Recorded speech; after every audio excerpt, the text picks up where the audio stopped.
Hi, I'm Marcia J. North from Entrepreneur Coaching, and I welcome you today to share with us a way of love. I'd like to hear how you are deciding to make choices. I'm 60-something, and like many people who are my age or more, most people have had an opportunity to go through hell and back. And I've had it a lot easier than many. But I've had to get my marching stripes, as all of us seem to experience. And one of the things I've had to really deal with are my judgments, and to release those. And then I had to struggle with this idea is, how do you make a choice? On what basis do you make a choice? And I want to bring to our attention today a way of love distinction. And that is discernment. This is completely different from judgment, which tends to be, I like this, I don't like this, this is right, that's wrong, based on some external standard. Discernment, on the other hand, is a real understanding of who I am and what my divine purpose is and what it is that I am being called to be at my highest possible level, which is a stand, really, for the highest good of all involved. I fall short of the stand again and again and again. Maybe you folks are better at it than I am. It's not necessarily an easy path, but what else would we be doing? Now, one of the ways in which I've come to understand choice or discernment is to really get clear about what's up for me. So if I'm feeling resentment, I'm feeling like I want to take revenge, I'm angry, there are some times when I've even felt hatred towards others. Oh, all clear signs I am off course. And you may be too, as these feelings, or really any feeling that is different from a way of love, shows up for you. Sometimes it can manifest as jealousy, or in many myriads of ways. Sometimes it can even show up as like good doing. And the underbelly of that is kind of an arrogance, like I don't really trust the other to have everything within them to heal themselves.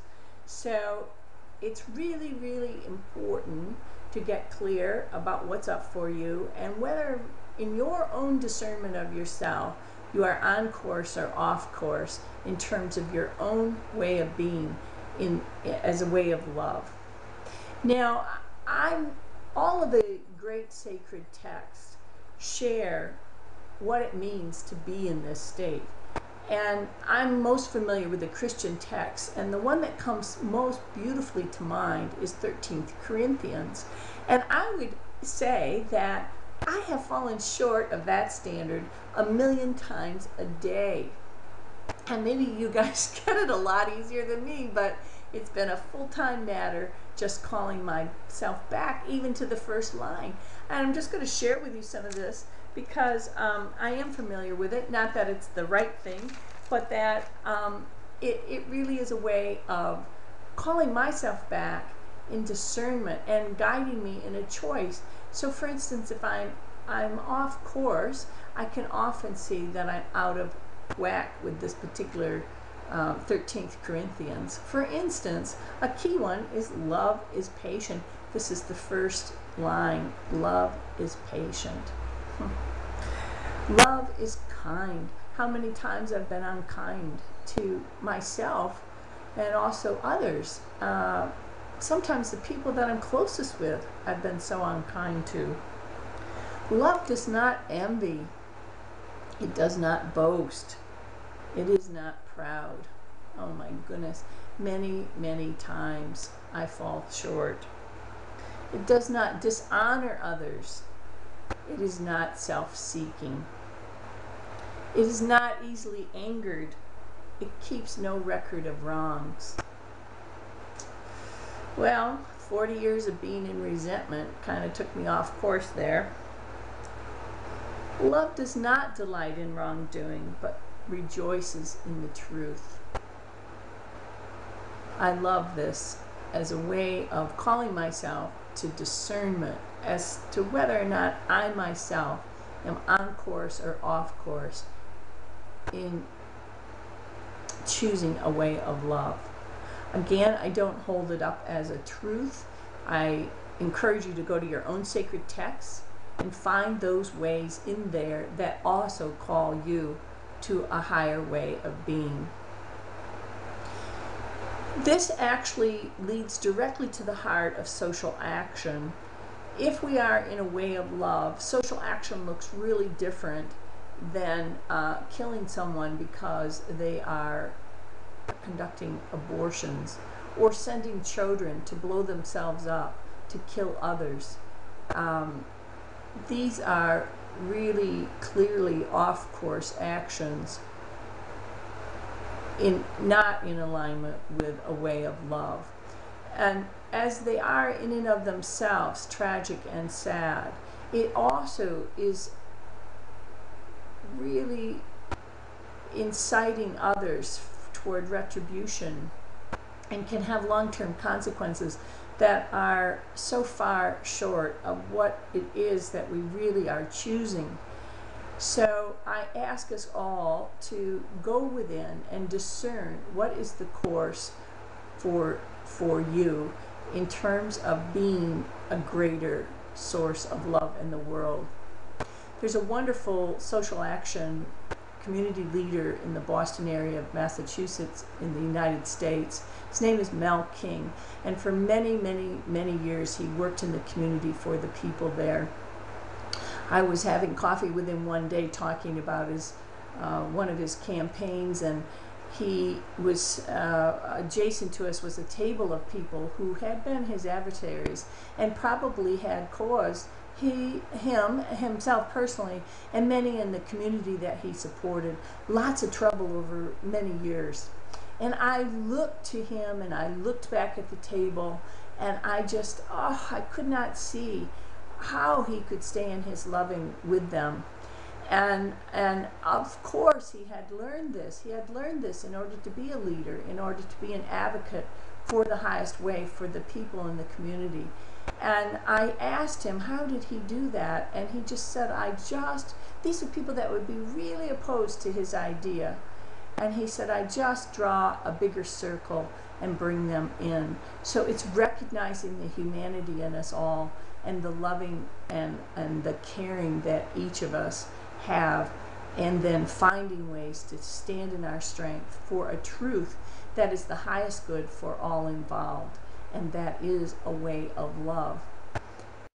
One of the most difficult things in practicing a way of love is when you are partnering with others or advocating with others that seem to articulate the way of love. They may even speak about noble matters, but actually their actions and the outcomes of their labor are very ignoble. And this is like a wolf in sheep's clothing. This way is not just a Pollyanna kind of, oh my, let's all go out and have a fun life, and isn't life beautiful, and love, love, love kind of thing. Absolutely not. This is discernment at its highest level, so that if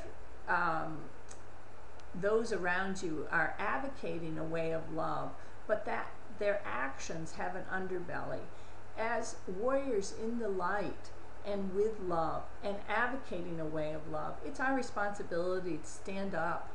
Or it's not our responsibility. What am I talking about? You can do whatever you choose in your highest good. If you feel called and you have an opportunity and it seems right for you. This way calls for a lot of courage to stand in the face of whatever is happening and discern and speak about and share the underbelly. Yes, this and this is very good. It's having a wonderful outcome. And here is also what's true. This is not a way of ignorance or turning your eyes away, but in fact standing for the highest good and for a way of love for all involved. And I fall guilty of having the courage to stand and speak, and I'm doing my part the tiny little part that I can that is congruent for me. Not every way is congruent for me. We must discern within each of us ourselves what is the way of love that works for your highest good and is in alignment with your divinity. I hold you in peace. I hold you in love. I cherish that you are in this journey with me, and that together we can discern wisely a deeper way of love. Thank you for joining me here at Entrepreneur Coaching and learning more and sharing more and guiding one another in becoming all that we can be in a way of love. I look forward to hearing your comments and your concerns.